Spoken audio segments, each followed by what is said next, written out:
Sir త్వరలోనే elections వస్తున్నాయి. అయితే రాబోతున్న ఈ 2024 ఎలక్షన్స్లో ఈసారి ఏ పార్టీ గవర్నమెంట్ ఫామ్ చేస్తే ఓవరాల్గా స్టేట్ వైడ్ మరింతగా అభివృద్ధి సంక్షేమం జరిగేదానికి అవకాశం ఉందంటారు? తెలుగుదేశం జనసేన పక్కాగా వస్తుంది, అభివృద్ధి జరుగుతుంది, పక్కాగా మీరు చూస్తారు కూడా, ఇది గ్యారంటీ.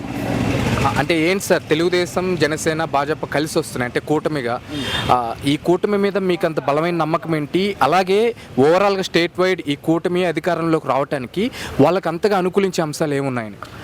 ఫస్ట్ చెప్పాలంటే అవినీతి పాలన జరుగుతున్న విషయం ఏంటంటే, జగన్ పాలన రాక్షస పాలన, అవినీతి పాలన, అర్ధరహితం, అర్థం లేని పాలన, మద్యం రేట్లు, మద్యం నాసిరకం బ్రాండ్లు, కరెంటు బిల్ ఛార్జెస్ పెంచడం, నిత్యావసరాల ధరలు పెంచడం, బస్ ఛార్జెస్, కరెంట్ ఛార్జెస్ అన్నీ పెంచేసి ఇచ్చేది 10,000 అయితే జనాలతో లాగేది ₹1,00,000.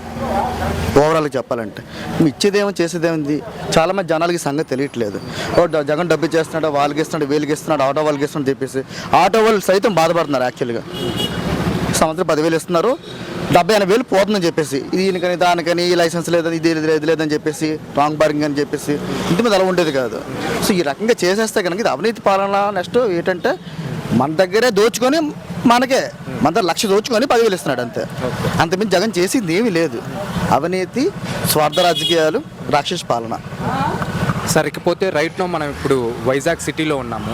ఇక్కడ చెప్పండి సార్, పార్లమెంట్ పరిధి నుంచి తెలుగుదేశం పార్టీ నుండి భరత్ గారు, అలాగే వైసీపీ పార్టీ నుండి బొత్స ఝాన్సీ గారు పోటీ చేస్తున్నారు కదా, వీళ్ళిద్దరిలో ఎవరికి ఎక్కువగా విజయ అవకాశాలు ఉన్నాయి, ఎందుకని ఉన్నాయి? భరత్ గారే సార్. వ్యతిరేకత అనేది ఆంధ్రాలో మొత్తం వచ్చేసింది సార్. తెలుసుకోవాల్సింది ఒక జగన్ ఒకటే, ఇంకేం లేదు. ఒక జగన్ ఒకటే తెలియదు, అందరికీ తెలుసు. 100కి 99% తెలుగుదేశం వస్తుంది, తెలుగుదేశం జనసేన బీజేపీ పాలన మొదలవుతుంది, ఇది పక్క. Even Lok Sabha also Modi confirm. Parliament వైజ్గా, పిఎం వైజ్గా is the leader, is the PM compulsory, hat trick. Sir అయితే తెలుగుదేశం పార్టీ నుండి ఎంపీ క్యాండిడేట్గా భరత్ సార్ పోటీ చేస్తున్నారు కదా, అంటే ఎందుకని స్థానికుడు అయినటం ఒక కారణమా? ఇంకోటి తన ఎడ్యుకేషన్ ఇన్స్టిట్యూషన్స్తో ఇలా అసోసియేషన్ అయినాడు. ఇకపోతే అటుపక్క చూస్తే ఝాన్సీ గారేమో విజయనగరం నుంచి ఉన్నారు, అందువల్ల ఆమెకి ఏమన్నా డిసడ్వాంటేజ్ దానికి ఛాన్స్ ఉందంటారా? అది ఒక కారణం అండి. లోకల్లో నాన్ లోకల్ అనేది ఒక కారణం అయితే జగన్ చూసి ఓటేయరు కంపల్సరీగా. బొత్స ఝాన్సీ అనేది ఆవిడనేది పెద్ద తెలియకపోవచ్చు. ఇక్కడ ఓవరాల్గా చెప్పాలంటే జగన్ పాలన కోసమే మైనస్ అవుతుంది అన్ని రకాలుగా. అది అసెంబ్లీ వైజ్గా మైనస్ అవుతుంది, పార్లమెంట్ వైజ్గా కూడా మైనస్ అవుతుంది, ఇది కంపల్సరీ 100%. ఇక్కడ లోకల్ నాన్ లోకల్ గెలిచిన వాళ్ళు ఉన్నారు.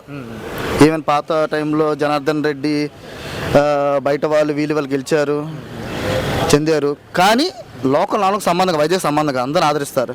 ఇక్కడ ఏంటంటే ప్రస్తుత పాలన ఆంధ్రలో ఎవరు రూలింగ్ ఉన్నారంటే వైసీపీ రాక్షస పాలన 100%. అందువల్ల వైసీపీకి మైనస్ అవుతుంది, ఈవెన్ టీడీపీ ప్లస్ అవుతుంది. చెప్పండి సార్, త్వరలోనే ఎలక్షన్స్ వస్తున్నాయి. అయితే రాబోతున్న ఈ 2024 ఎలక్షన్స్లో ఈసారి ఓవరాల్గా స్టేట్ వైడ్ ఏ పార్టీ గవర్నమెంట్ ఫామ్ చేస్తే మరింతగా అభివృద్ధి సంక్షేమం జరిగేదానికి అవకాశం ఉందంటారు? అభివృద్ధి జరగాలి, ఉద్యోగం, విద్య రావాలి అంటే బాబు గారు రావాలి సార్. అయితే సంక్షేమ పథకాలు కానీ పెన్షన్లు కానీ అందరికీ సరైన సమయంలోనే అందే అనుకుంటున్నారా, ఆర్ఎల్స్ ఇట్లా కటింగ్స్ పోతూ వస్తున్నాయి అనుకుంటున్నారు? ఫస్ట్ ఇయర్ అయితే మట్టుకు ఆయన జగన్ గారు వచ్చిన సంవత్సరంలో మట్టుకు ప్రతి ఒక్కరికి లబ్ధి పొందిందండి. ఎందుకంటే అది ఇంటింటికి వెళ్ళి వాళ్ళ ఇంటి సెక్షన్ కానీ వెళ్ళి మధ్య ఇవ్వడం, ప్లస్ ఏమొచ్చి అమ్మ దీవెన అని, విద్యా దీవెన అని, చేయూత అని, అక్క చెల్లి చేయూత అని, బడు ఆటో వాహన మిత్ర అని. ఫస్ట్ ఇయర్ ఆయన వచ్చిన ఫస్ట్ ఇయర్ మట్టుకు బ్రహ్మాండంగా 100కి 100%, 100% అందరికీ అందాయి. ఆ రెండో సంవత్సరం నుంచి రాయితీ పద్ధతిలో కరెంటు బిల్లు పెరిగి భూములు ఉన్నాయి, ఎక్కువ ఉన్నాయి అని చెప్పి కటింగ్ పోతూ 100% కాస్త 30%కి వచ్చింది. స్టిల్ ఇప్పుడు చూస్తే ఓవరాల్గా ఈ రానున్న 5 సంవత్సరాల మట్టుకు ఇప్పుడు లబ్ధి పొందిన ప్రజల మట్టుకు 30% ఉన్నారు. సార్ ఇకపోతే రైట్ నో మనం ఇప్పుడు వైజాగ్ సిటీలో ఉన్నాం. ఇక్కడ చెప్పండి సార్, పార్లమెంట్ పరిధిలో తెలుగుదేశం పార్టీ నుండి భరత్ గారు పోటీ చేస్తున్నారు, అలాగే వైసీపీ పార్టీ నుండి బొత్స ఝాన్సీ గారు పోటీ చేస్తున్నారు. వీళ్ళిద్దరిలో విజయ అవకాశం అవకాశాలు ఎవరికి ఉన్నాయి, ఎందుకని ఉన్నాయని మీరు అనుకుంటున్నారు? స్థానికంగా చూసుకుంటే భరత్ గారేనండి. లేదంటే బొత్స ఝాన్సీ గారు ఏమంటే నాన్ లోకల్ ఆవిడ, విజయనగరం ఆవిడ.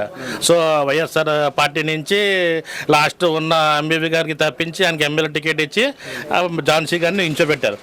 సో గెలుపు అనేది, ఓటమి అనేది స్థానికంగా చూసుకుంటే మట్టుకు భరత్ గారు వస్తారండి.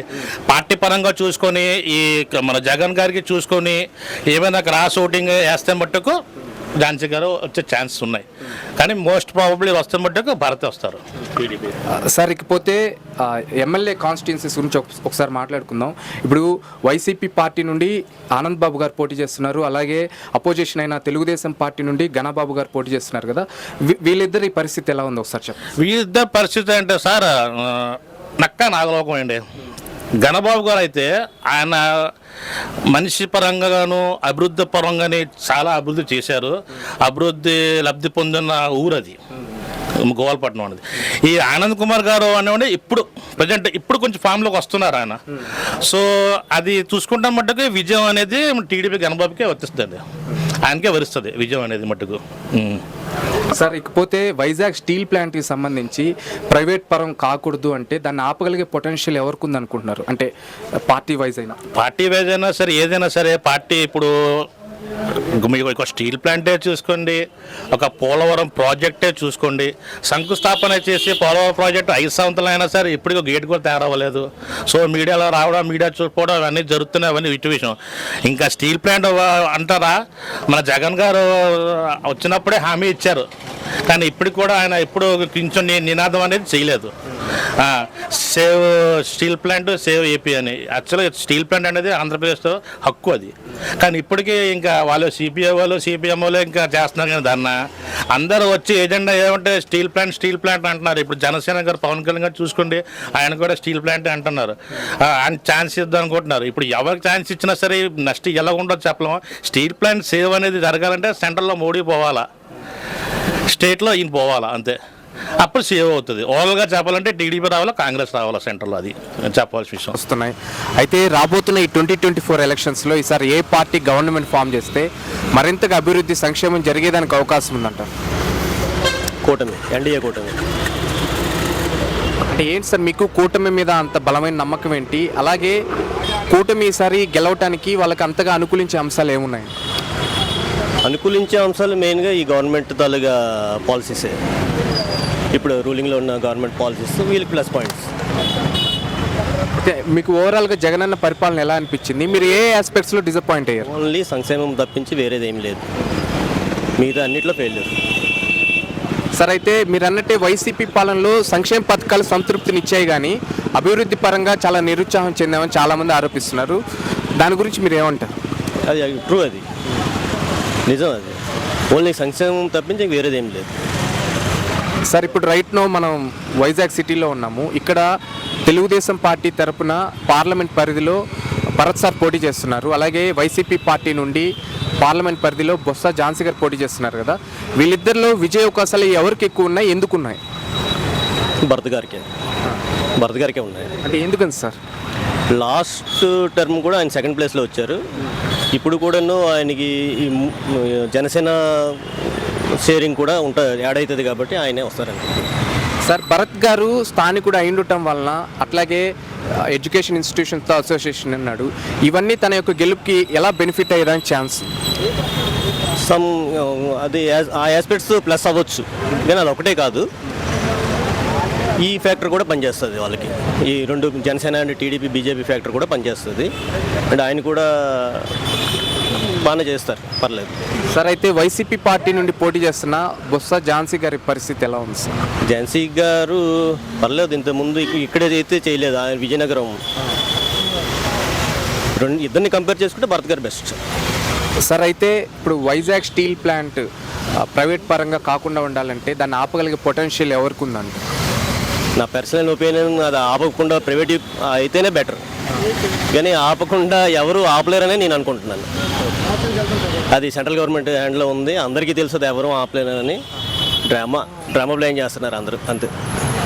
సార్ ఇకపోతే last time YCP party clean sweep చేసినప్పుడు వైజాగ్ సిటీని ఐటీ హబ్గా మారుస్తా అని చెప్పారు, మరి అందులో వాస్తవం ఎంత ఉందండి? ఏం జరగలేదు. అసలు ఏం జరగలేదు. ఐటీ మినిస్టర్ గురించి మాట్లాడుకోవడం కూడా తప్పు. సార్ అయితే ఓవరాల్గా చెప్పండి సార్, ఇక్కడ వైజాగ్ సిటీలో ఈసారి అట్లాగే ఎమ్మెల్యే కాన్స్టిట్యూన్సీ సంబంధించి వైసీపీ నుంచి రాజు గారు కానీ ఇట్లా పోటీ చేస్తారు, అట్లాగే టీడీపీ నుంచి ఇట్లా వీళ్ళ పరిస్థితి ఎలా ఉంది? కేకే రాజు గారికి ఛాన్సెస్ ఉండేవి, కానీ ఇప్పుడు విష్ణుకుమార్ రాజు గారు బీజేపీకి ఇచ్చినాక కొంచెం టఫ్, అక్కడ కీన్ ఫైటింగ్ ఉంటుంది. మిగతా అన్నీ వచ్చేస్తాయి, టీడీపీ వచ్చేస్తాయి. ఎన్నికలు వస్తున్నాయి. అయితే రాబోతున్న ఈ 2024 ఎన్నికల్లో ఈసారి ఓవరాల్గా స్టేట్ వైడ్ ఏ పార్టీ అధికారంలోకి వస్తే మరింతగా అభివృద్ధి సంక్షేమం జరిగేదానికి అవకాశం ఉందంటారు? అంటే పార్టీ మారాలండి. ఏ పార్టీ వల్ల అధికారంలో వచ్చినా సరే ఏ సంక్షేమ అభివృద్ధి ఏది చెందలేదు. ఏటి పెన్షన్లు అయితే ప్రతి ఇంటికి తీసుకొచ్చి ఇస్తున్నారు, కానీ అభివృద్ధి మాత్రం ఏం జరగలేదండి. ఇంకేం చెప్పమని. అయితే చెప్పండి సార్, అయితే పార్టీ మారాలని మీరు అంటున్నారు. అయితే ఈసారి ఇప్పుడున్న వైసీపీ రూలింగ్కి ఆపోజిట్గా కూటమి ఫామ్ అయి వస్తున్నారు, తెలుగుదేశం కానీ భాజపా కానీ అలాగే జనసేన కానీ. అయితే ఈ కూటమి గెలవటానికి వాళ్ళకి అంతగా అనుకూలించే అంశాలు ఏమున్నాయి?